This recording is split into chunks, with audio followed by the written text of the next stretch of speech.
Welcome বন্ধুরা, সকলকে আমার চ্যানেলে স্বাগত জানাই। সুপ্রিম কোর্টের খুবই গুরুত্বপূর্ণ একটি রায় যেটি আজকে বেরিয়েছে, সেই রায়টি নিয়ে আজকের ভিডিওটি আমি নিয়ে এসেছি।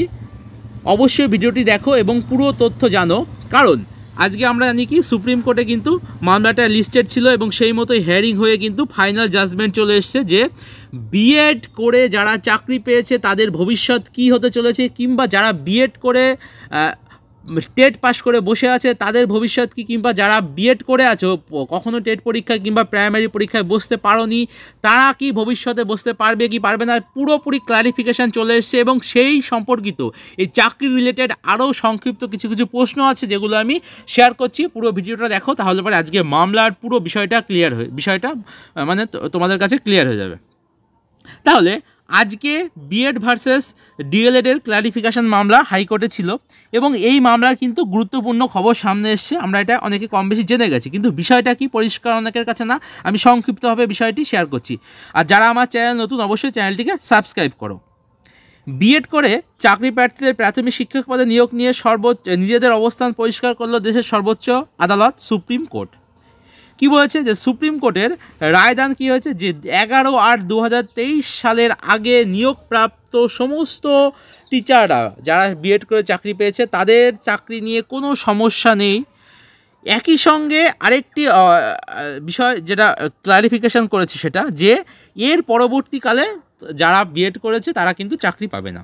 এবং এই বিষয়টা থেকে কিন্তু আরও কয়েকটি প্রশ্ন আমাদের সামনে চলে এসছে যে তাহলে পারে যে 16,500 রিক্রুটমেন্ট হয়েছিল 2021 সালে তাদের কি কোনো মানে কোনো সমস্যা আসতে পারে না। কিন্তু এখানে কিন্তু আরেকটি বিষয় বলা হচ্ছে যেটি যে সাবজেক্ট টু ফাইনাল আউটকাম, আর যে এই বিষয়টা নিয়ে যাদের নিয়োগ ছিল তাদের কিন্তু চাকরি গেল। অর্থাৎ আজকের সুপ্রিম কোর্টের বড় আপডেট সেটা হচ্ছে subject to final outcome of Rajasthan high court.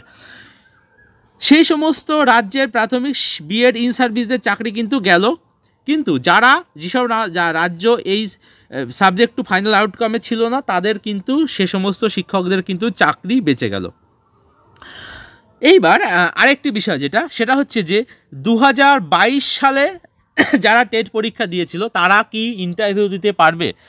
আমরা কিন্তু দেখেছিলাম কি প্রাথমিক বোর্ড কিন্তু নিজের অবস্থান কিন্তু জানিয়ে দিয়েছিল যে নোটিফিকেশান দিয়ে যে এই 2022 টেট পরীক্ষায় অংশকারীদের বিএড ক্যান্ডিডেটদের ভবিষ্যৎ আগামী দিনের সুপ্রিম কোর্টের রায়ের উপর নির্ভর করবে, অর্থাৎ সাবজেক্ট আউটকাম করাই ছিল। সুতরাং এই বিষয়ে তাহলে কী হলো যে তারা আর পরীক্ষায় কিন্তু তারা ইন্টারভিউ দিতে পারছে না।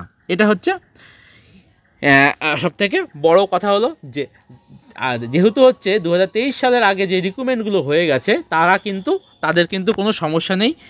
আর আমরা জানি কি যে যারা হচ্ছে ডিএলএড করা আছে তারা কিন্তু সুপ্রিম কোর্টে একটা এসএলপি দাখিল করে রেখেছিল যে এই 2022-এর পরীক্ষা হওয়ার আগে। সুতরাং সেই জায়গায় দাঁড়িয়ে কিন্তু বিএড ক্যান্ডিডেটরা আর পরীক্ষায় বসতে পারছো না কিংবা ইন্টারভিউ দিতে পারছো না। টেট পাস করে যে সার্টিফিকেটটা পেয়েছে সেটা কিন্তু কোনো ভ্যালু থাকলো না।